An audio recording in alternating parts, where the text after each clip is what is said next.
اور وہ اس پہلو سے پوری دنیا کو ماننی پڑے گی. اور واقعہ یہ ہے کہ جو ان میں اصحاب دانش و بینش ہیں وہ مانتے ہیں کہ محمد الرسول اللہ صلی اللہ علیہ وسلم کا تعلق کسی پری ہسٹورک ایرا سے نہیں. حضور کل 1400 برس پہلے کی شخصیت ہیں. تاریخ کا یوں سمجھیے کہ نصف النہار، the very mid day of history, کہ کوئی چیز بھی ان کی پردہ اخفاء میں نہیں ہے. اور حضور صلی اللہ علیہ وسلم کی یہ بات ہر شخص مانے گا کہ آپ نے تاریخ انسانی کا ایک عظیم ترین انقلاب برپا کیا. اس دور میں آپ کے علم میں ہوگا ابھی کچھ 6-7 سال پہلے امریکہ میں ایک کتاب شائع ہوئی دی 100. ڈاکٹر مائیکل ہارٹ اس کے مصنف ہیں. مشاہیر عالم کے موضوع پر اس سے پہلے بھی دنیا میں بہت کتابیں لکھی گئیں. بڑے انسان، بڑی شخصیتیں، ان کے چھوٹے چھوٹے لائف سکیچ. لیکن یہ کتاب اس اعتبار سے بڑی یونیک ہے، منفرد ہے کہ انہوں نے 100 افراد کا انتخاب کیا، پوری انسانی تاریخ کی عظیم ترین 100 شخصیتیں. پھر ان میں گریڈیشن کی، ان میں ایک درجہ بندی قائم کی. یہ 100 تو ہے عظیم ترین پوری نوع انسانی میں، ان میں عظیم ترین کون ہے، پھر نمبر 2 کون ہے، پھر نمبر 3 کون ہے. یہی وجہ ہے کہ انہوں نے تاریخی اعتبار سے مرتب نہیں کیا، کرونالوجیکل آرڈر میں نہیں، بلکہ اس ترتیب سے کہ جو عظیم ترین انسان ہے اس کے نزدیک نمبر 1 پر اس کو لائے، پھر نمبر 2 پر جو ان کے بعد ہے. اور آپ کے علم میں یہ بات ہوگی کہ وہ ڈاکٹر مائیکل ہارٹ دی 100 میں نمبر 1 پر لائے محمد الرسول اللہ صلی اللہ علیہ وسلم. اور انہوں نے یہ کہا کہ بہت سے لوگ میری اس تصنیف میں نمبر 1 پر محمد کا ذکر دیکھ کر صلی اللہ علیہ وسلم حیران ہوں گے، اس لیے کہ ظاہر ہے وہ مسلمان نہیں ہیں، وہ تو عیسائی ہیں، تاحال بھی عیسائی ہیں. انہوں نے کہا کہ اس میں مجھے لازماً I owe an explanation، مجھے اس کی وضاحت کرنی پڑے گی. اور اس کی جو دلیل اس نے دی ہے وہ اس شخص کی ذہانت کی بہت بڑی عکاسی کرنے والی شے ہے. کہتے ہیں this is because he is the only person. یہ the only کو انڈرلائن کر لیجئے اپنے ذہن میں. واحد شخصیت ہے پوری نسل انسانی کی، supremely successful in both the religious and the secular fields. کہ زندگی کے یہ 2 خانے جو آج کے انسان نے اپنے ذہن میں قائم کر لیے ہیں، ایک خانے کو وہ کہتے ہیں یہ مذہبی خانہ، یہ انفرادی ہے، عقائد ہیں، عبادات ہیں، کچھ سوشل کسٹمز ہیں. اگر کوئی فوت ہو جائے گا تو کیا کریں گے، اسے دفن کریں گے، جلائیں گے، کیا کریں گے، پیدائش ہے اسے سیلیبریٹ کس طرح کریں گے، یہ سوشل کسٹمز ہیں. تو دنیا میں یہ مانا جاتا ہے کہ یہ تو ہے ریلیجس اور پرائیویٹ افیئر ہے زندگی کا. اور ایک ہے سیاست، معیشت، تمدن، قانون، عدالت، سیاسی نظام، معاشی نظام وغیرہ. یہ سیکولر فیلڈ ہے، اس میں کسی مذہب کی بات نہیں ہونی چاہیے، بلکہ یہ کہ جو بھی کسی ملک کے رہنے والوں کی اکثریت کی رائے ہو اس کے مطابق کام چلنا چاہیے. یہ ان کا ذہن ہے، ہمارا نہیں معاذ اللہ. اسلام کے نزدیک انسانی زندگی انڈیویزیبل ہے، ناقابل تقسیم وحدت ہے. یہ ایک آرگینک ہول ہے، حیاتیاتی اکائی ہے جس کو تقسیم نہیں کیا جا سکتا.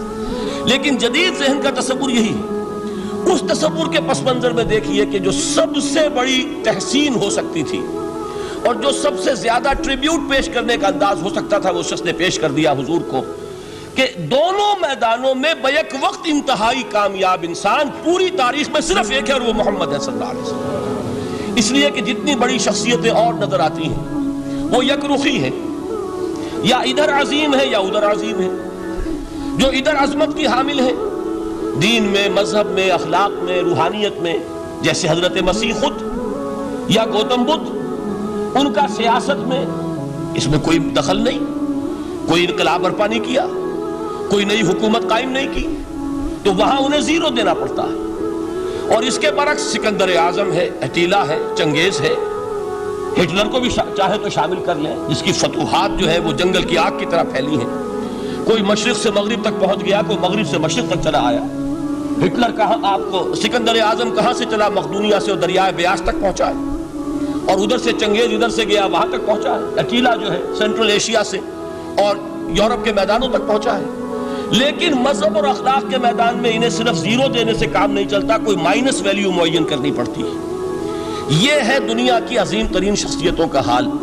ایک شخصیت ایسی ہے محمد کی صلی اللہ علیہ وسلم کہ ان کے بارے میں یہ کہنا مشکل ہو جائے گا کہ ان کی زیادہ عظمت جو ہے وہ مذہبی میدان میں ہے یا زیادہ عظمت جو ہے وہ سیاسی اور ملکی میدان میں ہے۔ ایک نئی تہذیب، ایک نیا تمدن، ایک نیا طرز حکومت، ایک نیا نظام معیشت، ایک نیا سماجی اور معاشرتی نظام، ایک نیا قانون فوجداری، ایک نیا قانون دیوانی، زندگی کے ہر اعتبار سے ایک انقلاب برپا کیا ہے۔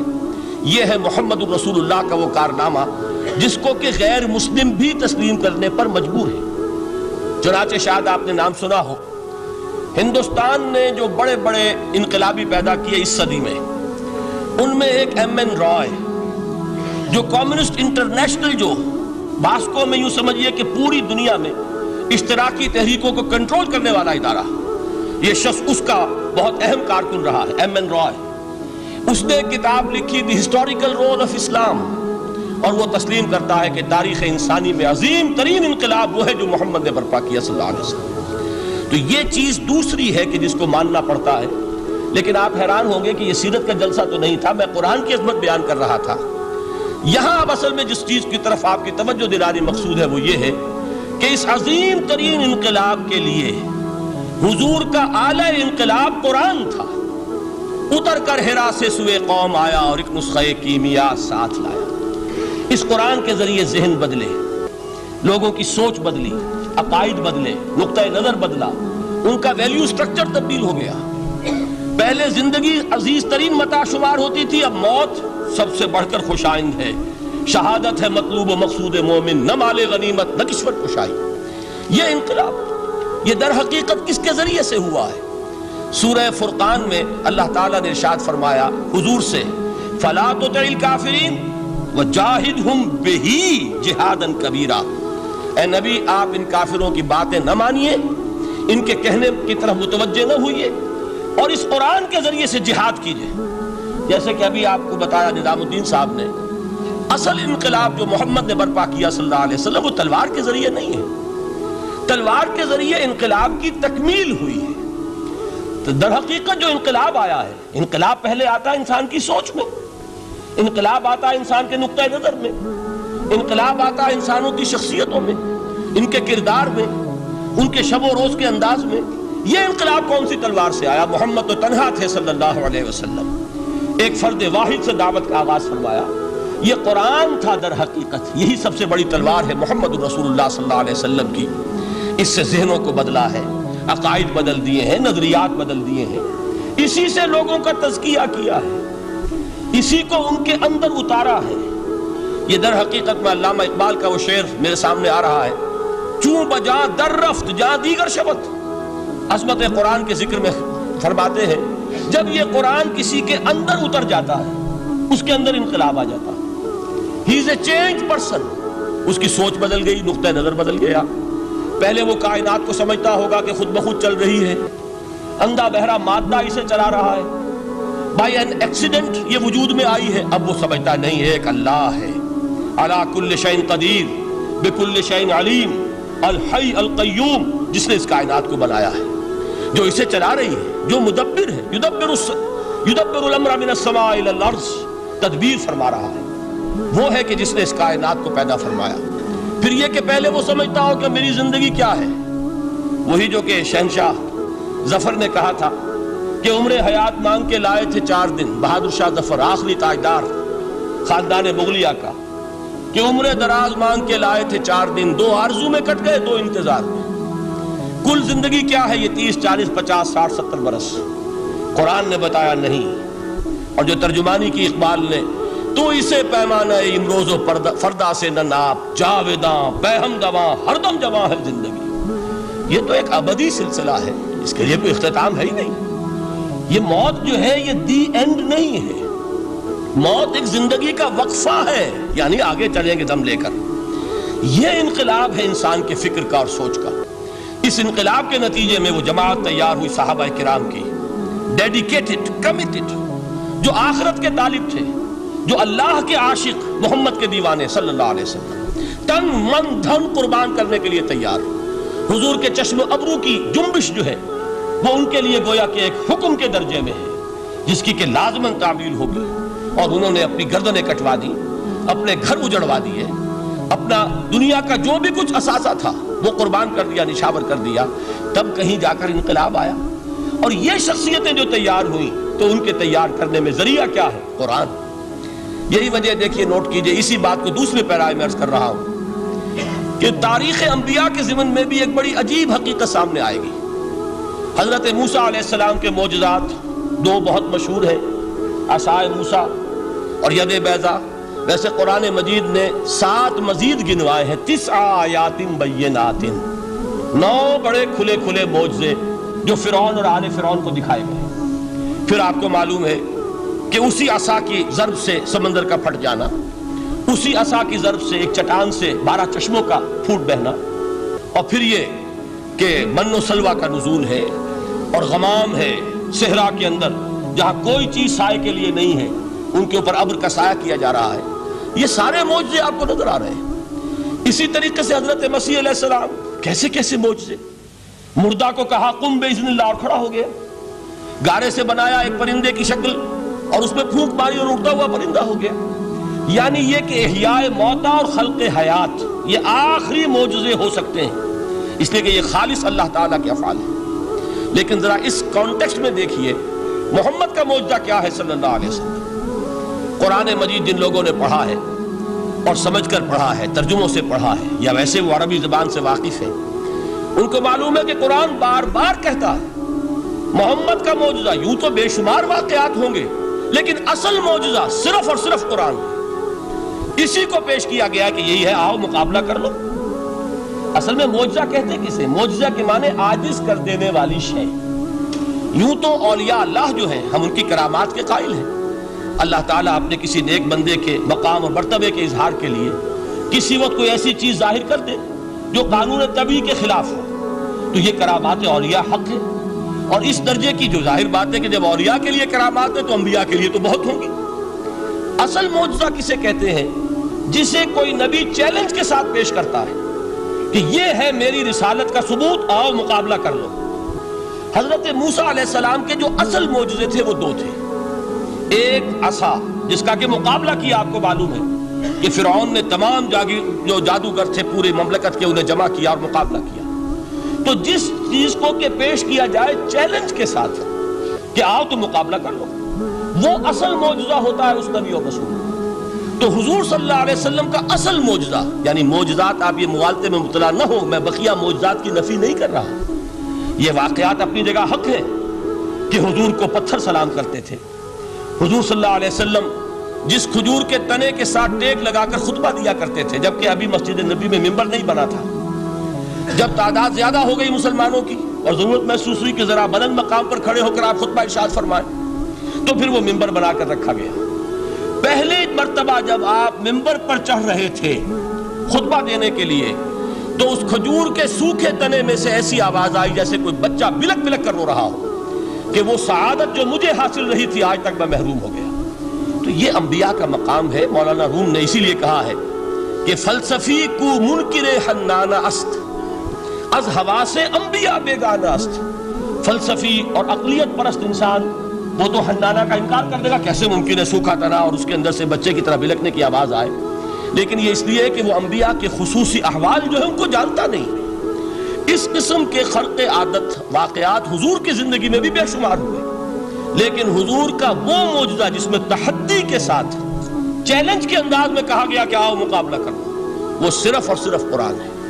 چنانچہ آپ سورہ بنی اسرائیل میں دیکھیں گے قُلْ لَئِنِ اجْتَمَعَتِ الْإِنسُ وَالْجِنُّ عَلَىٰ أَن يَأْتُوا بِمِثْلِ هَٰذَا الْقُرْآنِ لَا يَأْتُونَ بِمِثْلِهِ وَلَوْ كَانَ بَعْضُهُمْ لِبَعْضٍ ظَهِيرًا۔ اے نبی چیلنج کر دیجئے، اگر تمام انسان اور تمام جن مل کر یہ چاہیں کہ اس قرآن جیسی کوئی تصنیف کر دیں، تو چاہے وہ ایک دوسرے کا کتنی بھی اس میں مدد کریں اور تعاون کریں، وہ ہرگز قرآن جیسی کتاب تصنیف نہیں کر سکتے۔ اس سے آگے بڑھ کر یہ بات کہی گئی، اچھا پورا قرآن نہیں لا سکتے، اس قرآن کی طرح کی 10 صورتیں ہی تصنیف کر لو۔ جب اس کا بھی جواب نہیں دیا گیا تو جسے کہتے ہیں برسبیل تنزل، اور پنجابی میں کہتا ہے کہ برے کو گھر تک پہنچانا، وہ برے کو گھر تک پہنچانے کے لیے فرمایا ایک صورت ہی بنا لاؤ۔ یہ سورہ ہود میں اور سورہ یونس میں یہ مضمون آیا، اور پھر سورہ بقرہ میں ہجرت کے بعد جو پہلی سورت نازل ہوئی اس میں پھر اس کو دہرا دیا گیا۔ وَإِن كُنتُمْ فِي رَيْبٍ مِّمَّا نَزَّلْنَا عَلَىٰ عَبْدِنَا فَأْتُوا بِسُورَةٍ مِّن مِّثْلِهِ وَادْعُوا شُهَدَاءَكُم مِّن دُونِ اللَّهِ إِن كُنتُمْ صَادِقِينَ کہ اگر تمہیں کوئی شک ہے اس کتاب کے بارے میں جو ہم نے نازل فرمائی ہے، شک کیا ہوگا؟ شک اسی بات میں ہوگا کہ شاید یہ محمد کا اپنا کلام ہے صلی اللہ علیہ وسلم، یا کوئی اور انسان ہے جو انہیں سکھا پڑھا رہا ہے۔ اگر تمہیں اس نوعیت کا کوئی شک ہے تو اس جیسی ایک صورت بنا لاؤ، فاتو بسورۃ من مثلہ۔ اور نوٹ کیجئے گا سورۃ العصر بھی صورت ہے، سورۃ الکوثر بھی صورت ہے، 3 آیات بھی اگر ایسی تم تصنیف کر کے لے آؤ تب تو تمہیں کچھ شک کرنے کا حق حاصل ہوگا، اور اگر نہیں کر سکتے تو جان لو فَإِن لَمْ تَفْعَلُوا وَلَن تَفْعَلُوا، پھر اگر تم ایسا نہ کر سکو اور ہرگز نہیں کر سکو گے، ذرا چیلنج کا انداز دیکھیے کہ ہرگز نہیں کر سکو گے، فَاتَّقُوا النَّارَ الَّتِي وَقُودُهَا النَّاسُ وَالْحِجَارَةُ، تو ڈرو اس آگ سے جس کا ایندھن بنیں گے انسان اور پتھر۔ اب اس بات کو سمجھیے کہ تاریخی حقیقت ہے یہ، جس کا کوئی کافر انکار نہیں کر سکتا، کہ وہ کوئی شخص اس چیلنج کو قبول کرنے کی جرات نہیں کر سکتا۔ اگر جھوٹ موٹ کو بھی کوئی کھڑا ہو جاتا اور کہتا کہ ٹھیک ہے میں نے یہ ایک صورت بنائی ہے اور میرا دعویٰ یہ ہے کہ یہ قرآن جیسی ہے، تو ایک کنٹروورسی تو پیدا ہو جاتی نا۔ کچھ لوگ چاہے کہتے کہ نہیں یہ قرآن کے سطح کی نہیں ہے، لیکن یہ کہ اس کا دعویٰ تو ہو جاتا۔ لیکن تاریخ یہ بتا رہی ہے کہ سرے سے کسی شخص نے اس کی جرات نہیں کی، اس درجے وہ قرآن سے مرعوب ہوئے۔ تو حضور کا سب سے بڑا معجزہ جو آج تک زندہ ہے، اس کو ذہن میں رکھیے، میں نے جو حضرت موسیٰ حضرت عیسیٰ کے معجزات گنوائے ہیں وہ در حقیقت ان کی اپنی ذات کے ساتھ تھے۔ ید بیضا موسیٰ کے ساتھ تھا، عصا معجزہ اس وقت تھا جب موسیٰ کے ہاتھ میں تھا، اس کے بعد کئی سو برس تک وہ صندوق سکینہ جو ہے، تابوت سکینہ، اس میں وہ عصا رکھا رہا، لیکن اب وہ معجزہ نہیں تھا، وہ سوکھی لکڑی تھی، اس کے سوا کچھ نہیں۔ تو تمام انبیاء اور رسول کے معجزے ختم ہو گئے، وہ ان کی ذات کے ساتھ تھے۔ محمد الرسول اللہ کی رسالت دائمی ہے تا قیام قیامت، لہذا معجزہ بھی آپ کا دائمی ہے، وہ معجزہ آج بھی موجود ہے۔ البتہ میں ادھر ضرور توجہ دلاؤں گا کہ قرآن مجید کے اعجاز کے 3 پہلو ہیں۔ پہلا پہلو، اور زیادہ تر اسی کی طرف توجہ زیادہ ہوئی ہے، وہ ہے قرآن کی فصاحت، بلاغت، ادبیت، اس کی چاشنی۔ ظاہر بات ہے کہ اس کا شعور اور ادراک صرف عربوں کو ہو سکتا ہے، بلکہ میرے خیال میں ناراض نہ ہو اہل عرب تو آج کے عربوں کو بھی نہیں ہو سکتا۔ یہ اسی دور کے عرب، ان کی اپنی جو اس وقت کی زبان تھی، اس زبان میں فصحاء، بلغاء، شعراء، خطباء، ان کو اتنا ذوق تھا کہ وہ باقی پوری دنیا کو کہتے تھے یہ گونگے ہیں، بولنا ہمیں آتا، خطیب ہم ہیں، شاعر ہم ہیں، خطبہ ہم دے سکتے ہیں، شعر ہم کہہ سکتے ہیں، باقی سب تو عجمی ہیں، گونگے ہیں، ان کے اندر نہ فصاحت ہے، نہ بلاغت ہے، نہ ان کے کلام میں چاشنی ہے، نہ اس کے اندر کوئی شکو ہے۔ یہ دعویٰ جنہیں تھا، جب ان کے منہ بند ہو گئے قرآن کو سننے کے بعد کہ اس کلام کا کوئی مقابلہ ممکن نہیں ہے، جو ان کے سبع معلقہ کے شعراء میں سے آخری شاعر وہ ایمان لے آئے، اس کے بعد جب ان سے کہا گیا کہ اب آپ شعر نہیں کہتے، حضرت عمر نے ایک مرتبہ ان سے سوال کیا کیا بات ہے، اب آپ نے شعر کہنے چھوڑ دیے؟ تو ان کا جواب یہ تھا، اب بعد القرآن، کیا اب قرآن کے بعد بھی اس کا امکان ہے کہ کوئی شخص اپنی فصاحت اور بلاغت کا اظہار کرنا چاہے؟ یہ تو فصاحت اور بلاغت کی ایک معراج ہے کہ جس تک کہ اب کسی انسان کی رسائی ممکن نہیں۔ تو فصاحت اور بلاغت جو ہے قرآن کے اور اس کی ادبیت، در حقیقت اس کا ادراک تو ہو سکتا ہے صرف اہل زبان کو۔ ہم لوگ جو ترجموں سے پڑھتے ہیں، چاہے کتنی ہی گرامر پڑھ لیں، کتنی صرف و نحو پڑھ لیں، واقعہ یہ ہے کہ وہ جو ایک ہوتا ہے نفس پر جب انگلی آتی ہے تو جو ایک آپ کو فیل ہوتی ہے، وہ فیل ہم جو عجمی لوگ ہیں جن کی مادری زبان عربی نہیں ہے، وہ قرآن مجید کی فصاحت اور بلاغت کو اس طور سے نہیں سمجھ سکتے جیسے کہ اہل زبان سمجھ سکتے ہیں، اور خاص طور پر جیسے کہ اس زمانے کے اہل زبان نے سمجھا۔ آج چونکہ عربی زبان ویسے تو جو اس کی فصیح لینگویج ہے وہ جو کی تو اپنی اصل پر قائم ہے، اور وہ اسی قرآن کے طفیل اور قرآن کے صدقے قائم ہے، ورنہ دنیا میں کوئی دوسری زبان نہیں ہے کہ جو 1500 برس تک اتنی پیور رہ جائے، اس میں تبدیلی آتی ہے۔ خود اردو جو ہے 300 برس کی اردو، دکن کی اردو، ذرا اس کو کبھی پڑھیے تو آپ حیران ہوں گے کہ یہ اردو زبان ہے اور آج کی اردو کوئی اور ہے۔ یہ صرف 200-250 برس کے اندر یہ انقلاب اردو میں ہو چکا ہے۔ عربی زبان 1500 برس سے وہ قائم ہے اپنی اسی جگہ پر، اور وہ صرف قرآن کا اعجاز اور قرآن کا صدقہ ہے، لیکن باقی جو اصل میں بولی جانے والی زبانیں ہیں وہ بہت بدل چکی ہیں۔ لہذا تمام اہل عرب کے لیے بھی اب قرآن کے اس پہلو کو صحیح طور پر سمجھنا ممکن نہیں ہے۔ قرآن کی جو اعجاز کے دو پہلو ہیں وہ ہے در حقیقت جو میری اور آپ کی توجہ کے خاص طور پر در حقیقت حقدار ہیں اور ہمیں ان کی طرف توجہ کرنی چاہیے۔ بدقسمتی سے اس کی طرف عام طور پر علماء نے توجہ نہیں کی، اس کی صرف ادبیت ہی کا چرچا ہوتا ہے۔ اصل میں قرآن مجید علم انسانی کی معراج، فکر، فلسفہ، حکمت، قرآن کی ابدی حکمت، قرآن کا ابدی فلسفہ، قرآن انسانی مسائل کا جو حل دیتا ہے، قرآن نے سوشل سائنسز میں جس طریقے سے رہنمائی کی ہے، یہ دو پہلو ہیں اس کے اعجاز کے، جس کی کہ آج ہمیں ضرورت ہے کہ ہم اس کا شعور اور ادراک حاصل کریں۔ اس کے ضمن میں خاص طور پر علامہ اقبال کا نام لینا چاہتا ہوں۔ میرے نزدیک اس دور میں قرآن مجید کے اس اعجاز اور اس کے ایک معجزہ ہونے کے لیے سب سے بڑی دلیل علامہ اقبال کی شخصیت ہے۔ وجہ کیا ہے کہ علامہ اقبال علماء کے طبقے میں سے نہیں تھے۔ ظاہر بات ہے کہ جن کا پورا جو ہے جن کی زندگی گزرتی ہو قال اللہ قال الرسول میں، ان کے دلوں میں عظمت قرآن کی، ان کے دلوں میں حضور کی محبت، یہ تو سمجھیے کہ ہونی ہی چاہیے، ان کے شب و روز اسی میں گزرتے ہیں۔ لیکن یہ کہ ایک ایسا شخص جس کی تعلیم ہے کالجوں کی، یونیورسٹیوں کی، جس نے مشرق اور مغرب کے فلسفے کھنگال ڈالے، وہ شخص اور وہ بھی اس دور میں جبکہ ہم پر مغرب سے مروبیت بہت شدید تھی۔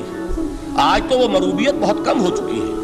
آج تو ہمارا عام نوجوان جو ہے وہ آنکھوں میں آنکھیں ڈال کر بات کرتا ہے، اس میں خود اعتمادی ہے۔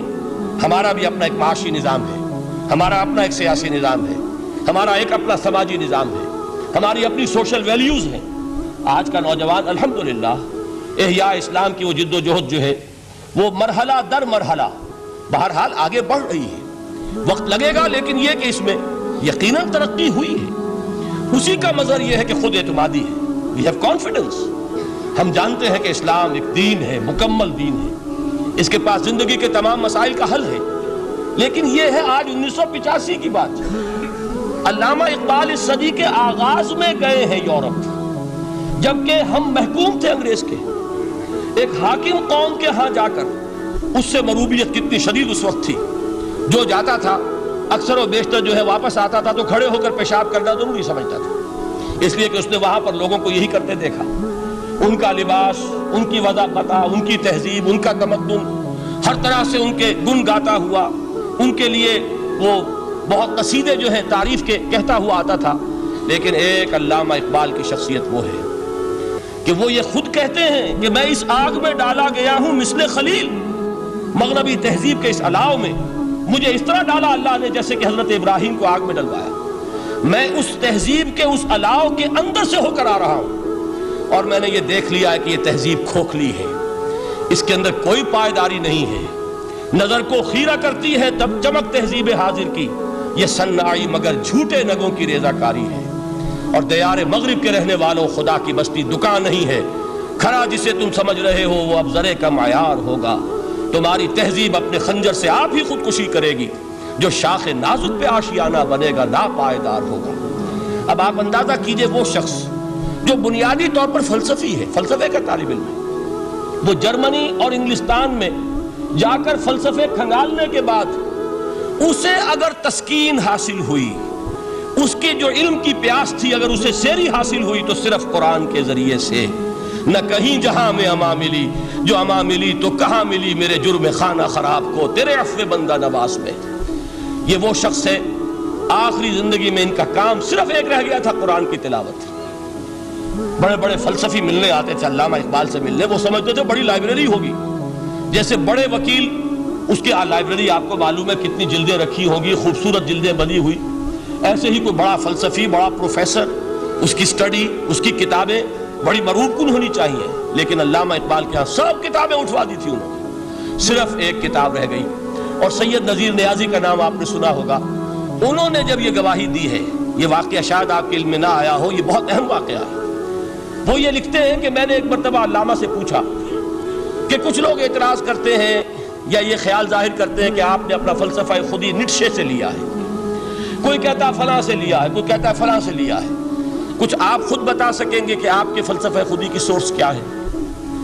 تو علامہ نے کہا کہ اچھا کل فلاں وقت آ جانا تو میں تمہیں لکھوا دوں گا، ڈکٹیٹ کرا دوں گا۔ تو سید نذیر نیازی کہتے ہیں کہ میں بہت خوش ہوا کہ یہ سعادت میرے حصے میں آ رہی ہے کہ علامہ اقبال خود مجھے تحریر کرائیں گے کہ میرے فلسفے کی سورس کیا ہے، میں نے کہاں سے اخذ کیا ہے۔ دوسرے روز وہ گئے، حاضر ہوئے، بڑے ہی ارمانوں کے ساتھ پینسل اور کاپی لے کر بیٹھے۔ علامہ نے فرمایا ذرا قرآن مجید نکال لاؤ۔ وہ قرآن مجید لائے، حیران ہوئے، یہ فلسفے کا سورس مجھے ڈکٹیٹ کرانے چلے تھے، یہ قرآن مجید کہہ رہے۔ کہا کہ ذرا سورۃ الحشر اس کا آخری رکوع، وَلَا تَكُونُوا كَالَّذِينَ نَسُوا اللَّهَ فَأَنسَاهُمْ أَنفُسَهُمْ أُولَٰئِكَ هُمُ الْفَاسِقُونَ۔ اے لوگوں، ان لوگوں کے مانند نہ ہو جانا جنہوں نے اللہ کو بھلا دیا، تو اللہ نے انہیں اپنی خودی سے غافل کر دیا، اپنے آپ سے بیگانہ بنا دیا، یہی ہیں لوگ جو فاسق ہیں۔ علامہ نے کہا میرے فلسفے کی سورس یہ میں آپ کو بتانا چاہتا ہوں۔ اس معنی میں کہتا ہوں کہ اس دور میں علامہ اقبال کی شخصیت کو میں اعجاز قرآن کا سب سے بڑا مظہر سمجھتا ہوں۔ ایک شخص 20ویں صدی عیسوی کی شخصیت، اور پھر یہ کہ وہ کہیں مسجد اور کسی مدرسے کے ماحول میں پلا بڑھا نہیں ہے، بلکہ اسکولوں اور کالجوں میں اور یونیورسٹیوں میں، اور صرف ہندوستان میں نہیں، انگلستان اور جرمنی کی یونیورسٹیوں میں رہا، جس نے اپنا لوہا منوایا ہے۔ وہ شخص اگر یہ کہتا ہے کہ میرے لیے فکر کی بنیاد، میرے فلسفے کی سورس، میری تمام سوچ کی رہنمائی جو ہے وہ اس کتاب نے کی ہے، تو معلوم ہوا کہ واقعتاً یہ قرآن مجید آج بھی معجزہ ہے۔ یہ بات تو ہوئی فلسفے اور فکر کے اعتبار سے۔ دوسرا پہلو جو اپلائیڈ پہلو ہے اس دور کے اعتبار سے، وہ اہم تر ہو گیا ہے۔ انسان کے لیے جو پیچیدہ تمدنی مسائل ہیں، سیاسی مسائل کو کیسے حل کیا جائے، معاشی مسائل کا حل کیسے ہو، سماج میں توازن کیسے ہو، مرد اور عورت کے درمیان توازن کیسے ہو، ہوتا کیا ہے، یا عورت بھیڑ بکری کی طرح کی ملکیت بن جاتی ہے۔ ہمارے ہاں اردو میں جو اس کا محاورہ ہے کہ جوتی کی نوک، یہ اس کی حیثیت ہو جائے گی، یا دوسری طرف عورت کلوپیٹرا بن کر قوموں کی قسمتوں سے کھیلے گی۔ دنیا میں یہ دو انتہائیں ہوئی ہیں، کہاں نقطہ عدل کہاں ہے، کیسے بیلنس جو ہے اسٹرائک کیا جائے، مردوں کے حقوق اور فرائض اور خواتین کے حقوق اور فرائض، اس میں صحیح ترین ایکویشن ہے کیا؟ اسی طریقے سے فرد اور اجتماع، فرد اور ریاست، یا تو یہ کہ انسان کی انفرادی آزادی اتنی جا رہی ہے، مادر پدر آزاد، جس کا مظہر یہ ہے کہ آج انگلستان میں دو مرد بھی میاں اور بیوی کی حیثیت سے رہ سکتے ہیں، قانون تسلیم کرے گا ہسبینڈ اینڈ وائف، ان کو وہی حقوق حاصل ہو، یہ ہے وہ آزادی۔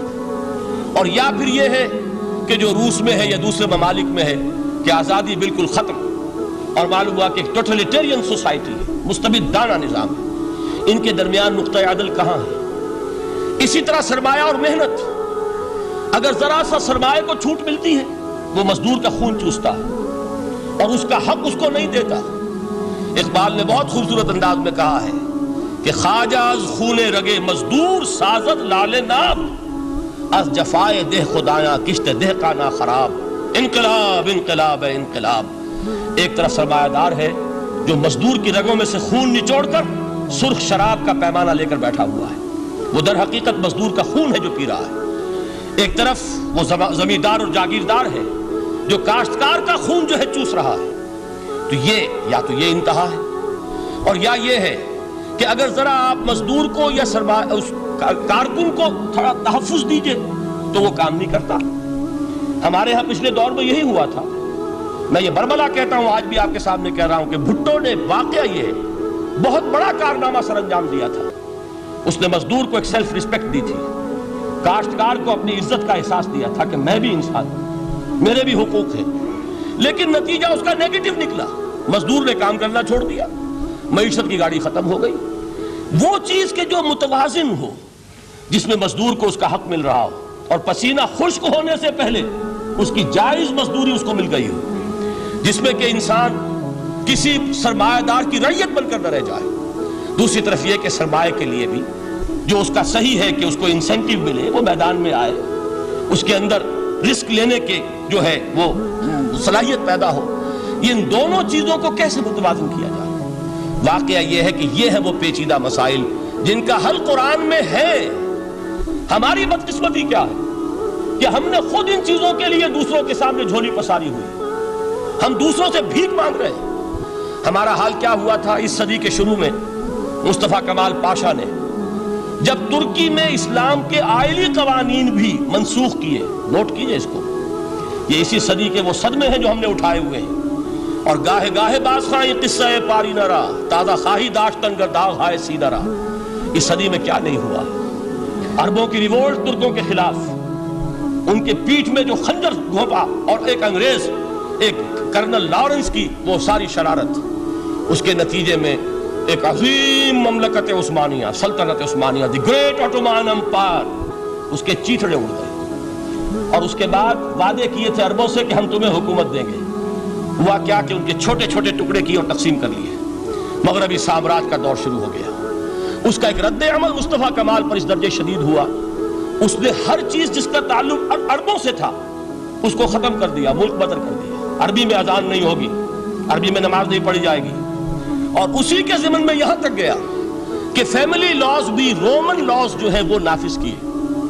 تو یورپ کے اخبارات نے اس وقت یہ طنز کیا تھا مسلمانوں پر، یہ مسلمان عجیب قوم ہے، کہتے یہ ہے کہ ہمارے پاس دنیا کا بہترین ضابطہ ہے، بہترین قانون ہے، ہمارے قانون سے بہتر کسی کا قانون نہیں۔ اور حال یہ ہے کہ فیملی لاز کے لیے بھی یہ ہم سے بھیک مانگ رہے ہیں، ہم سے وہ قوانین لے کر اپنے ہاں نافذ کر رہے ہیں۔ آج بدقسمتی سے اکثر و بیشتر مسلمان ممالک کا حال یہی ہے، آج ہم ان سے بھیک مانگ رہے ہیں، کہیں جمہوریت کی بھیک ہے، کہیں سوشلزم کی بھیک ہے، کہیں کسی اور سماجی نظام کی بھیک ہے، کہیں مرد اور عورت کی کامل مساوات کا ایک نظریہ ہے، شانہ بشانہ چلنے والا فلسفہ ہے، جو خالص مغرب کی تہذیب کی ایک بھیک ہے جو مانگی جا رہی ہے۔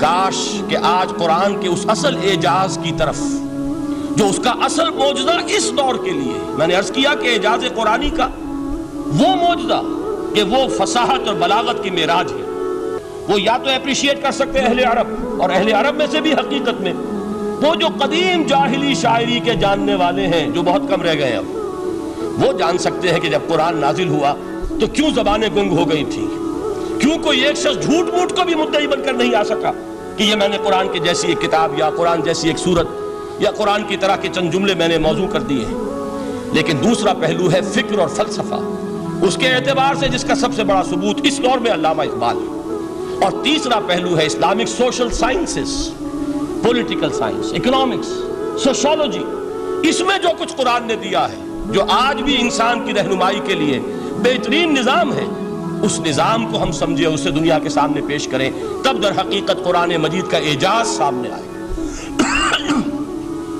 یہ دو پہلو تو میں نے وہ عرض کیے ہیں کہ جو کسی غیر مسلم کو بھی نظر آئیں گے۔ قرآن کا پریزروڈ ہونا، اس کی انٹیگریٹی، اوتھینٹسٹی، یہ چیزیں وہ ہے کہ جو سب نے مانی۔ قرآن کے ذریعے تاریخ انسانی کا عظیم ترین انقلاب برپا ہونا، یہ وہ بات ہے کہ جو کسی اندھے کو بھی دیکھنی پڑتی ہے۔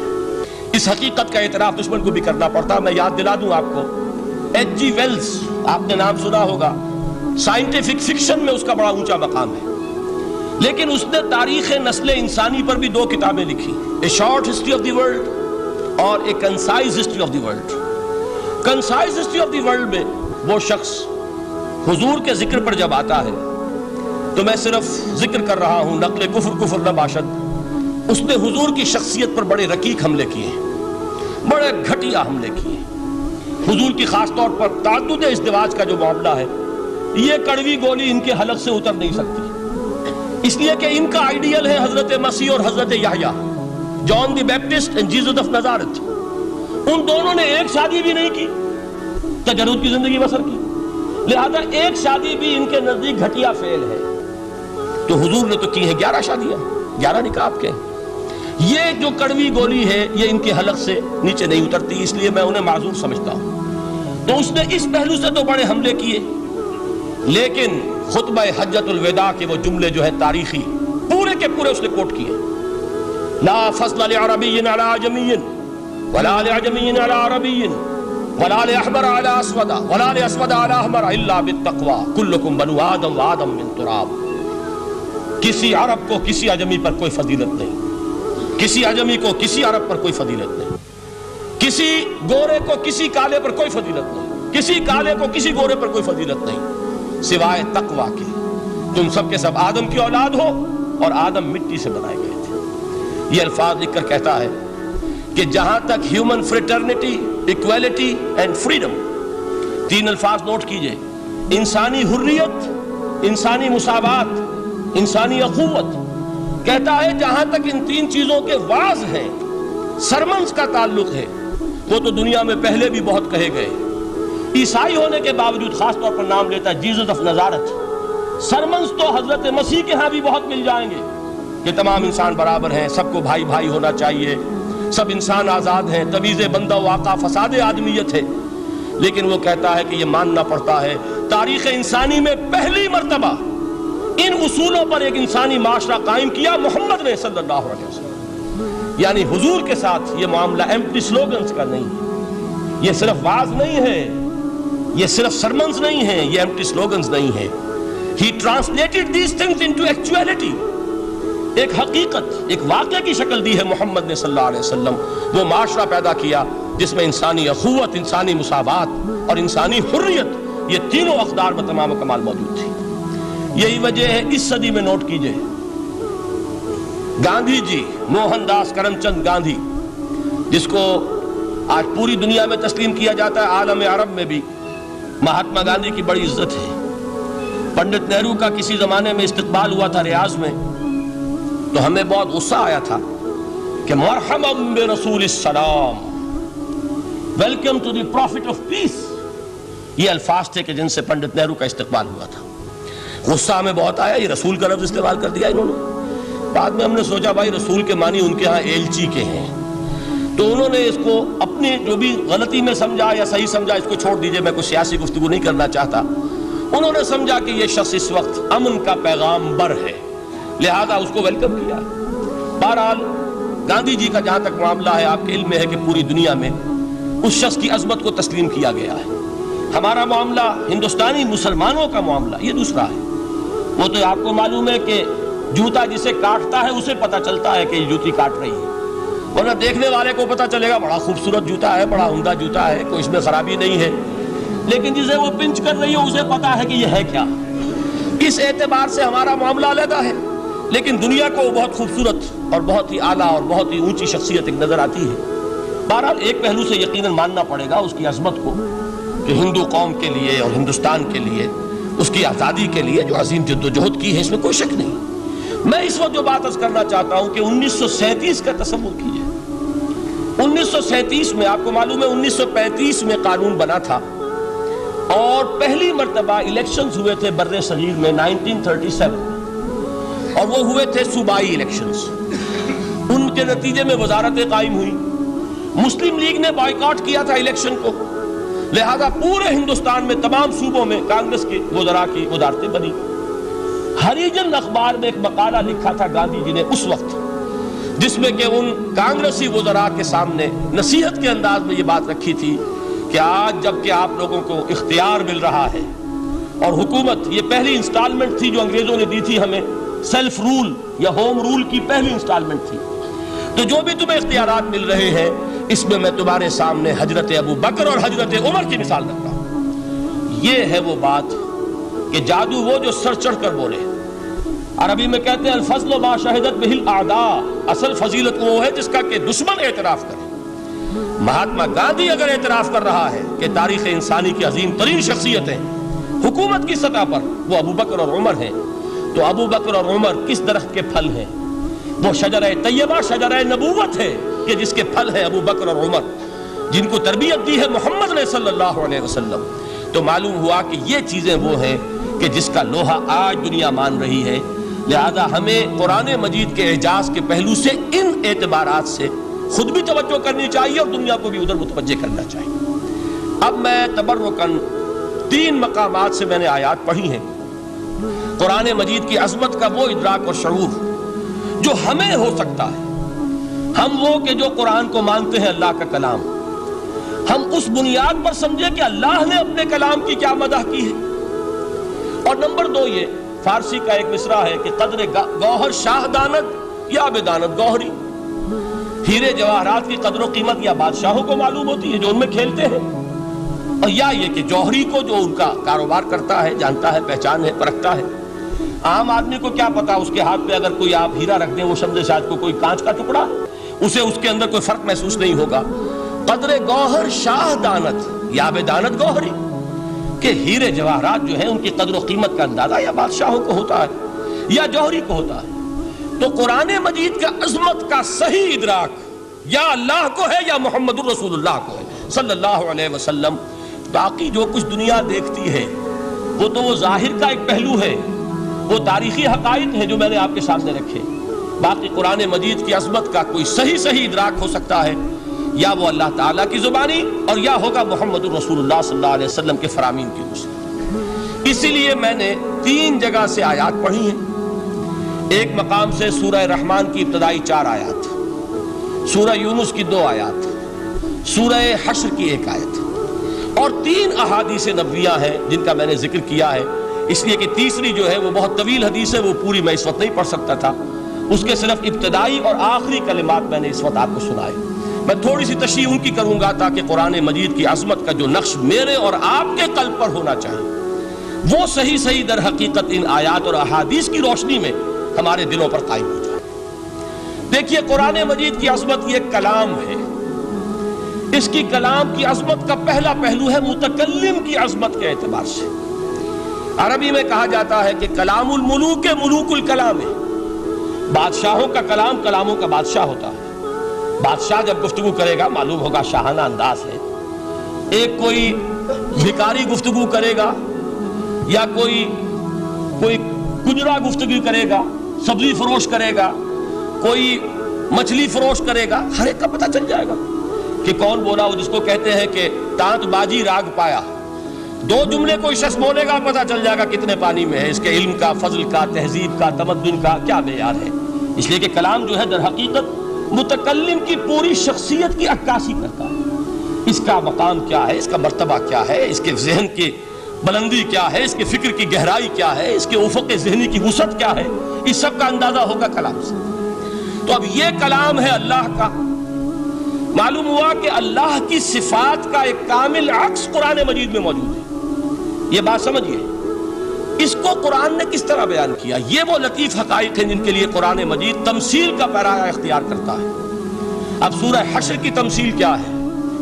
لَوْ أَنزَلْنَا هَذَا الْقُرْآنَ عَلَى جَبَلٍ، اگر ہم نے اس قرآن کو کسی پہاڑ پر اتار دیا ہوتا، لَرَأَيْتَهُ خَاشِعًا مُتَصَدِّعًا مِنْ خَشْيَةِ اللَّهِ، تم دیکھتے اس پہاڑ کو کہ اللہ کی خشیت سے دب جاتا اور پھٹ جاتا۔ وَتِلْكَ الْأَمْثَالُ نَضْرِبُهَا لِلنَّاسِ لَعَلَّهُمْ يَتَفَكَّرُونَ، اور یہ مثالیں ہیں جو ہم لوگوں کے لیے بیان کرتے ہیں تاکہ وہ تفکر سے کام لیں، غور و فکر کریں۔ اگر میں اور آپ قرآن کی عظمت سے واقف نہیں ہوں گے، اس بات کو نوٹ کر لیجئے، تو میں اور آپ اپنا وقت کیسے صرف کریں گے اس کے لیے؟ انسان کا ایٹیچیوڈ بڑا یوٹیلیٹیرین ہے آج کے انسان کا، خاص طور پر وہ کسی ایسے ہی کام کے لیے وقت لگائے گا جس میں اس کے لیے فائدہ ہو، اور اس فائدے کی چیز اگر نہیں ہے تو اس کی طرف متوجہ نہیں ہوگا۔ اگر قرآن مجید کی عظمت کا ہمیں ادراک ہو جائے تو ہم اپنا پورا وقت اس کے لیے وقف کر دیں گے، اس کو سمجھیں گے، اس کی گہرائیوں میں غوطہ زنی کریں گے، جیسے اقبال نے کہا کہ قرآن میں ہو غوطہ زن اے مرد مسلمان۔ لیکن اگر یہ کہ اس کی عظمت کا ادراک نہ ہوا تو بس یہ کہ کبھی اتفاق ہو گیا کہ کھول لیا اور اس کو پڑھ لیا، پڑھ بھی لیا بغیر سمجھے، اور اس کا ثواب کسی اور کو پہنچا دیا، وہ آج حصول ثواب بھی نہیں رہا، ایصال ثواب ہی رہ گیا۔ ورنہ یہ کہ بہرحال علامہ اقبال نے جو اس پر پھپتی چست کی ہے کہ بآیا تشترا کارے جزی نیست کہ از یاسین او آسا بمیری، اس قرآن کی عظیم آیات سے اے مسلمان آج تیرا سروکار صرف اتنا رہ گیا ہے کہ کوئی شخص مر رہا ہو، عالم نزا میں ہو، تو اس کو یاسین سنا کر اس کی جان جلدی سے نکال دو، آسانی سے نکل جائے، بس یہ سروکار رہ گیا۔ میں یہ نہیں کہتا کہ نہ پڑھی جائے، حضور نے فرمایا ہے پڑھنی چاہیے، لیکن صرف یہ نہیں ہے اس کا مصرف، یہ تو انسانی زندگی کی رہنما کتاب بن کر نازل ہوئی ہے، اس کے اوپر اس اعتبار سے توجہ تم نہیں کر رہے ہو، بلکہ تمہاری اس کے ساتھ جو ہے دلچسپی صرف اتنی رہ گئی ہے۔ تو پہلی بات یہ کہ یہ سمجھیے کہ قرآن نے یہ تمثیل اختیار کی اپنے عظمت کے بیان کے لیے۔ اگر ہم نے اس قرآن کو پہاڑ پر اتار دیا ہوتا تو تم دیکھتے کہ وہ پھٹ جاتا اور دب جاتا۔ اب اس کو سمجھیے، القرآن یفسر بعضہ بعضا، قرآن کا ایک حصہ دوسرے حصے کی تفسیر کرتا ہے۔ سورہ آراف میں واقع آیا ہے کہ حضرت موسیٰ علیہ السلام کا آپ کو معلوم ہے کہ کوہ طور پر اللہ تعالیٰ سے ہم کلامی کا شرف حاصل کرتے تھے. گفتگو ہو رہی ہے لیکن اللہ نظر نہیں آ رہا.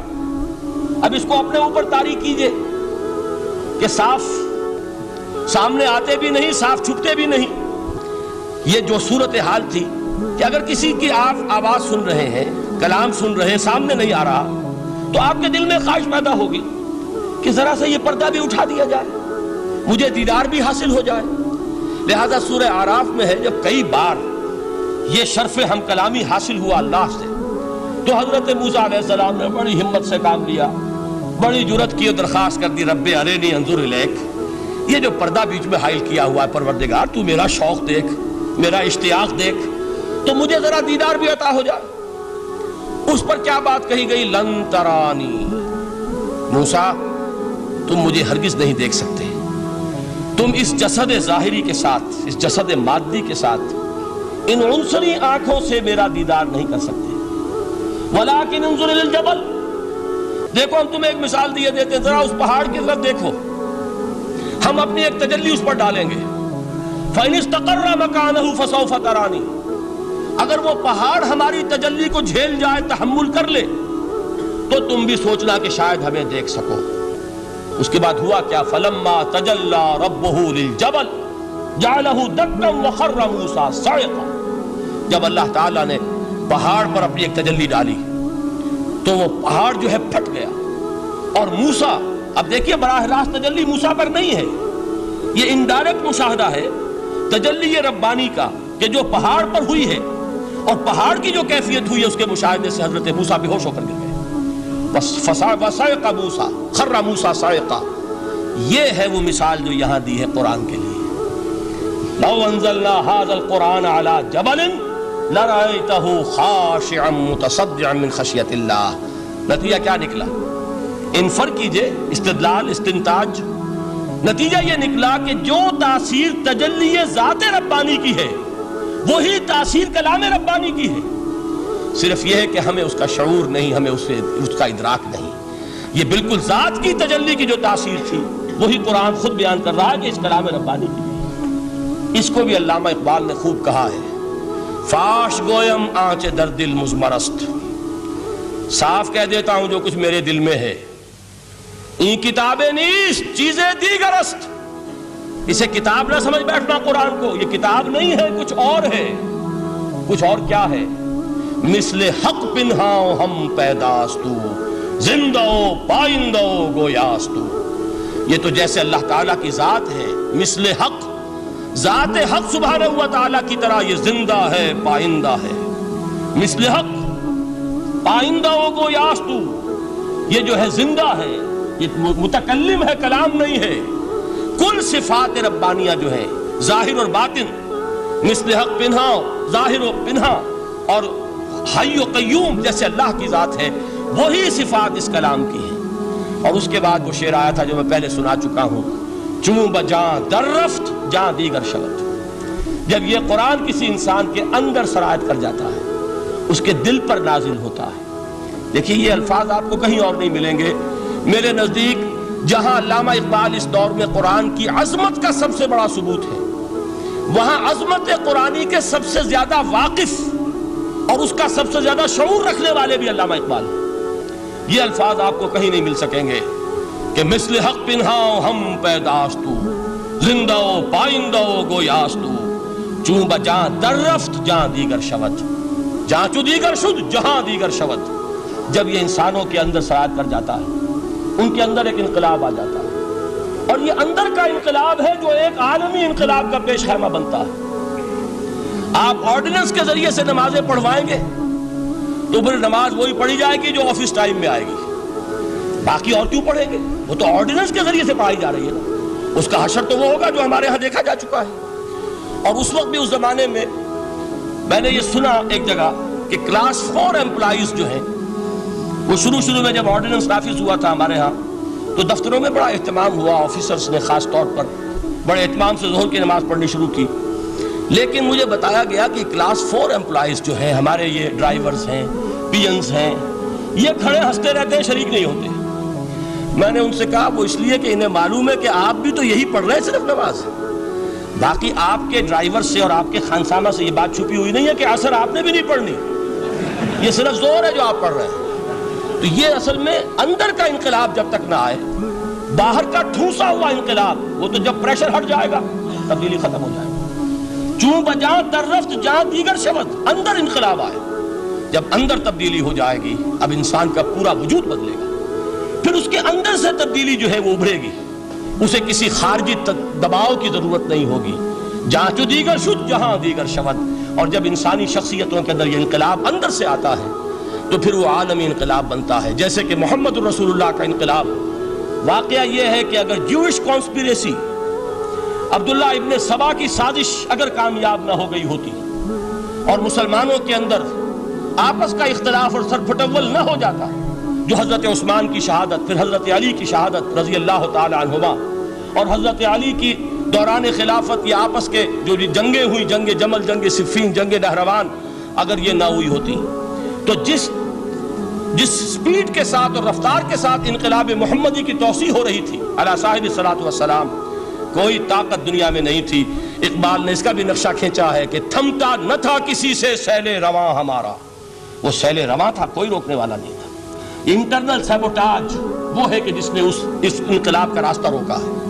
تو واقعہ یہ ہے کہ وہ اندرونی انقلاب حضور نے برپا کیا قرآن کے ذریعے صحابہ میں، اندر سے جو انقلاب تھا اس نے عرب میں ایک انقلاب کی شکل اختیار کی، اور یہ انقلاب جو ہے اتنی اپنے اندر قوت رکھتا تھا، اتنی پوٹینشیلٹی تھی اس کی کہ وہ 20 برس کے اندر کہاں آکسس دریائے جیہوں، کہاں اٹلانٹک، تصور تو کیے، تاریخ میں اس سے پہلے اتنی بڑی کوئی مملکت قائم ہوئی نہیں، کہاں یمن اور کہاں ایشیا کوچک، ایشیا مائنر ٹرکی، یہاں سے وہاں اور وہاں سے یہاں، اتنی عظیم مملکت حضرت عثمان رضی اللہ تعالیٰ عنہ کے خلافت میں ہو چکی تھی۔ یہ بات اگر یہ چلتا معاملہ آگے تو کوئی قوت اب نہیں رہی تھی، سلطنت روما ختم ہو چکی تھی، سلطنت کسرا ختم ہو چکی تھی، پرختے اڑ گئے تھے، اب کون سی طاقت رہ گئی تھی جو سیلاب کا راستہ روکتی؟